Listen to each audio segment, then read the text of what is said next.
400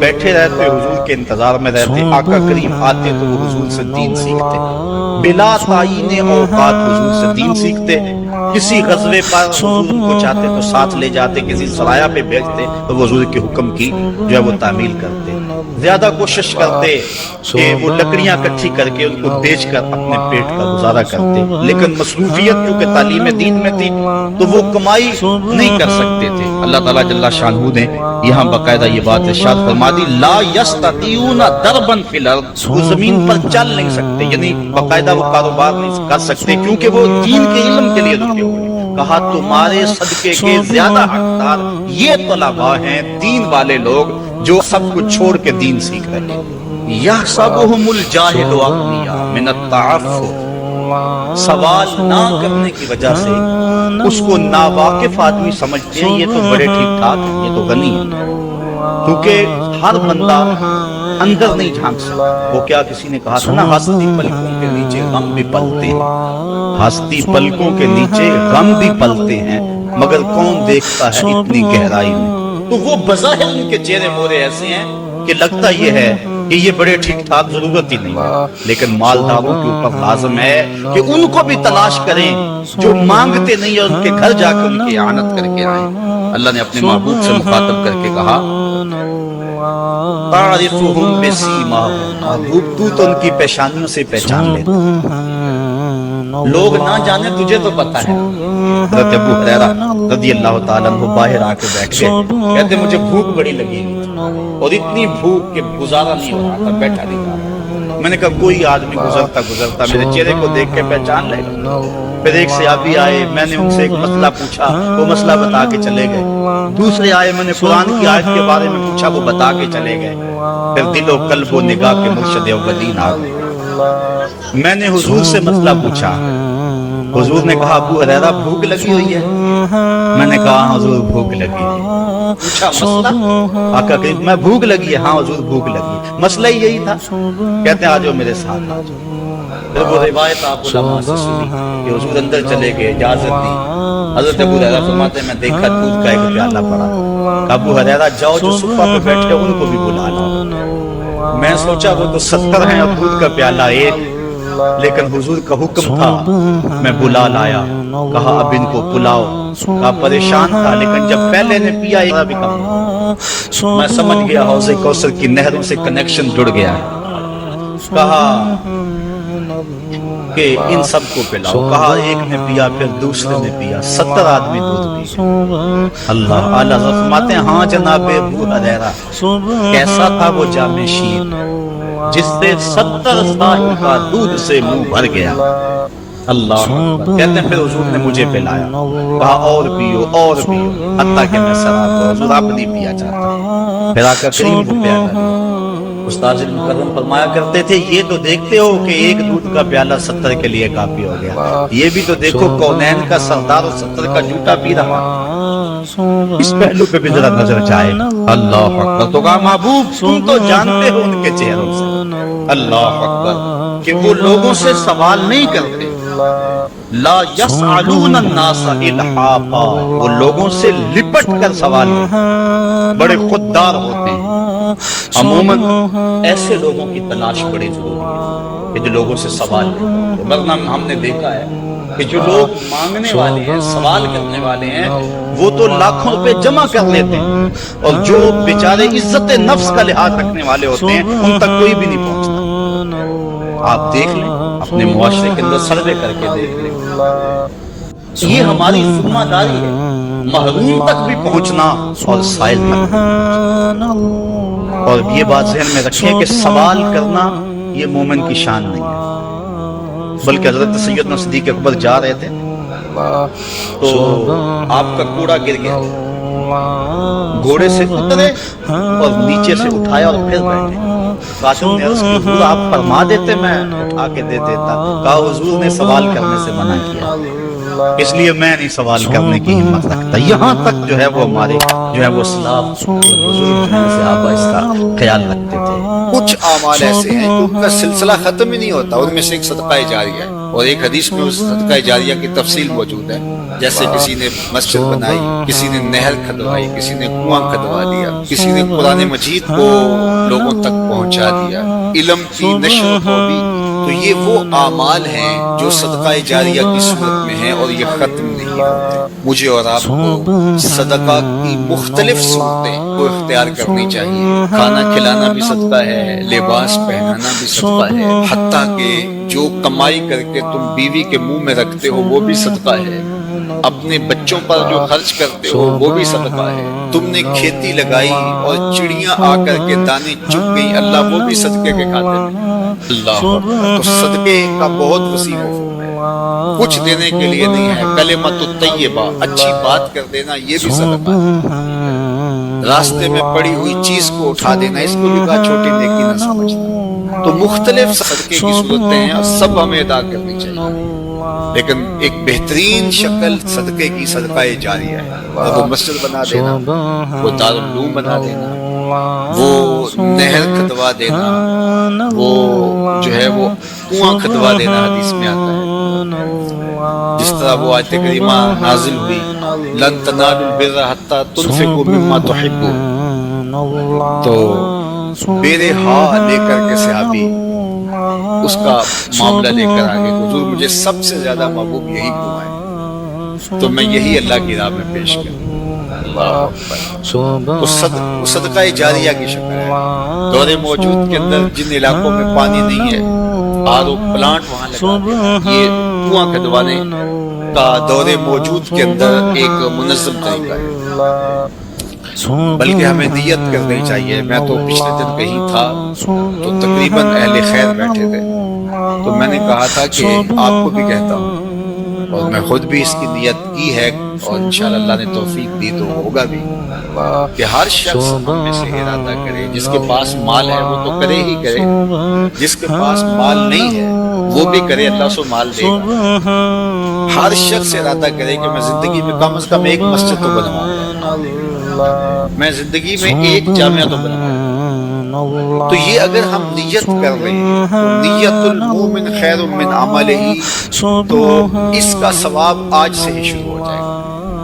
نیت وہ والی نہیں ہے کہ جب مال ہو تو پھر نیت ٹوٹ جائے۔ کچھ نیتیں ایسی ہوتی ہیں بندہ پہلے نیت کرتا ہے جب مال نہیں ہوتا۔ ایک واقعہ مشہور ہے کہ ایک آدمی چڑھا اس کے اوپر کھجور کے اوپر توڑنے کے لیے، تو وہاں ایک سانپ بیٹھا ہوا تھا، تو اسے نہیں پتا تھا، جب خوشی کو ہاتھ ڈالنے لگا تو ایک خوفناک سانپ دیکھا تو ڈر گیا اور فوری نیچے سرکنے لگا اور کہا اللہ اگر اس سانپ کی قہر سے تو مجھے بچا لے تو تیری راہ میں اونٹ خیرات کروں، اور نیچے سرکنا شروع کیا۔ 10 15 20 فٹ نیچے ہو گیا، لیکن وہ ابھی بھی اس کی طرف غصیلی نظروں سے دیکھ رہا تھا، لیکن کچھ تھوڑا سا محفوظ ہو گیا۔ کہا مالک اگر تو مجھے اس سے بچا لے تو تیری راہ میں اونٹ خیرات کروں۔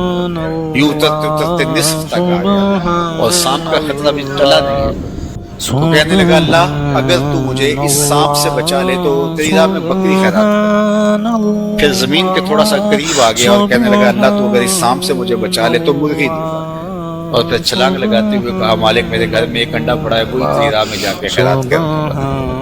تو اونٹ سے چلا اور معاملہ انڈے تک پہنچا۔ یہ صادق النیہ نہیں ہے، اللہ کے محبوب علیہ السلام نے حضرت ابو کبشہ الانماری سے ایک روایت ہے، اس میں فرمایا لوگ 4 طرح کے، ان میں سے دوسری قسم کے لوگوں کا ذکر فرمایا وَرَجُلٌ رَزَقَهُ اللَّهُ عِلْمًا وَلَمْ يَرْزُقْهُ مَالًا، وہ شخص جس کے پاس مال نہیں لیکن اللہ نے اس کو شعور دیا ہے، فہم دیا ہے، علم دیا ہے۔ آگے لفظ ہے فَهُوَ صَادِقُ النِّيَّةِ، لیکن وہ نیت کا بھی سچا ہے۔ وہ کہتا ہے کہ اگر میرے پاس مال ہوتا لَعَمِلْتُ بِعَمَلِ فُلَانٍ، تو جو مالدار لوگ اللہ کی راہ میں خرچ کر رہے ہیں میں بھی ایسے ہی، اور وہ ایسے اوپر سے نہیں کہہ رہا جب مال آ جائے تو پھر جائے۔ فرمایا وہ صادق النیہ، وہ نیت کا سچا ہے، اگر مال آتا تو کرتا۔ آقا کریم نے فرمایا کہ کل قیامت کے دن اس نے کیا کچھ نہیں ہے، لیکن جب اعمال تولیں گے تو یہ بھی اس سخی کے ساتھ ہی کھڑا ہوگا، یہ بھی افضل المنازل۔